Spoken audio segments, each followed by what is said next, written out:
নমস্কার আমার সুপ্রিয় দর্শকবৃন্দ, আমি সুজিত সাধুখা হেমাশ্রী ভিলেজ কম্পোস্টের পক্ষ থেকে আমার ইউটিউব চ্যানেল ছোট্ট বাগানে আপনাদের জন্য ছাদ বাগানে বেগুন গাছ রোপণ ও পরিচর্যা বিষয়ক তথ্য নিয়ে উপস্থিত হয়েছি। তো বন্ধুরা, আশা করি এপিসোডটি ভালো লাগবে। আর এই এপিসোডগুলি যদি আপনাদের প্রতিনিয়ত ভালো লেগে থাকে তাহলে অবশ্যই আমার ইউটিউব চ্যানেল ছোট্ট বাগান সাবস্ক্রাইব করুন এবং আপনার প্রিয়জনের মাঝে এই ধরনের ইচ্ছা বা অনুভূতির প্রসার ঘটাতে অবশ্যই এই ভিডিওগুলি শেয়ার করতে থাকুন। আর অবশ্যই আপনাদের মতামত কমেন্টের মাধ্যমে প্রকাশ করুন। তো বন্ধুরা, দেখতেই পাচ্ছেন এই বেগুন গাছগুলো আমি মোটামুটি 20-22 দিন মতো রোপণ করেছি টবে মাটি তৈরি করে। এবং রোপণ করার পরে দেখুন এই 20-22 দিনে গাছগুলো যেমন মাটির সঙ্গে লেগে গেছে এবং যথেষ্ট বেড়েছে এবং পাশে প্রচণ্ড পরিমাণে আগাছা জন্মেছে। তো এখন প্রথম কাজ হচ্ছে এই আগাছাগুলোকে উপরে ফেলে দেওয়া এবং উপরে মাটিটাকে একটু ঝুরঝুরে করে একটু সার প্রয়োগ করা। অর্থাৎ এখন গাছের বৃদ্ধির সময়, এখন গাছ যত বাড়বে যত ঝাঁকড়া হবে তত কিন্তু ফল এবং ফুল হবে।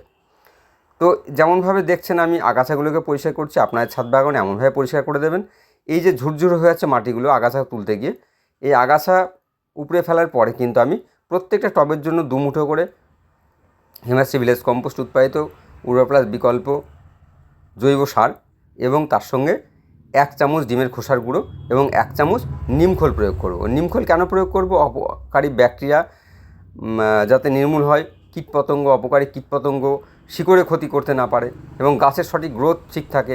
এবং নিমখোলের মধ্যে নাইট্রোজেনের পার্সেন্টেজ থাকে, গাছের বৃদ্ধিতেও একটা কাজে আসবে।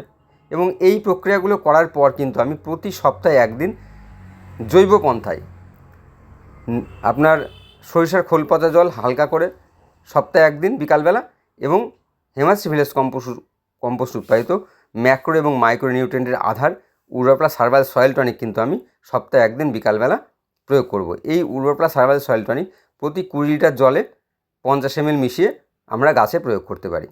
আর এর সঙ্গে অপকারী কীটপতঙ্গ দমনের জন্য অবশ্যই বলবো জৈব কীটনাশক নিম তেল আপনারা প্রয়োগ করতে পারেন। আমি যেমন হেমাশ্রী ভিলেজ কম্পোস্ট উৎপাদিত তরল আপনার জৈব কীটনাশক নিম তেল বিকালবেলা প্রতি লিটার জলে 5 ml মিশিয়ে কিন্তু গাছে, পাতায়, টবে স্প্রে করে ভিজিয়ে দেই।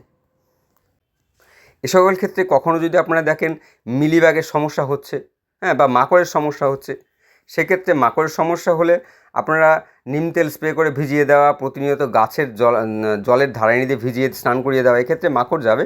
কিন্তু যদি আপনার মিলিবাগ হয় সেক্ষেত্রে মিলিবাগ ধরে যাওয়া ডাল বা পাতাগুলোকে ছেটে দেবেন। এটা প্রথম অবস্থা করলে অসুবিধা হবে না, তা না হলে বেশি বেড়ে গেলে আপনাকে কিন্তু কীটনাশক ব্যবহার করতে হবে। আর আপনারা দেখতে পাচ্ছেন বন্ধুরা, আমার গাছগুলিতে কিন্তু অলরেডি ফুল চলেছে। তো এখন কিন্তু আমার অনুখাদ্যের প্রয়োজন। এবার সেক্ষেত্রে কিন্তু আমি ভিটামিন পঞ্চামৃত, যেটা গাছের প্রাকৃতিক খাদ্যের যোগান দেয়, গাছ সবুজে সমারে বেড়ে ওঠে এবং ফলে ভরে ওঠে এবং এটা দিলেই গাছের ফুল ফলের সাইজ, কালার, ওজন, টেস্ট এগুলো কিন্তু অসাধারণ হয়। বন্ধুরা, এইভাবে আপনারা ছাদ কৃষিতে জৈব চাষ করুন।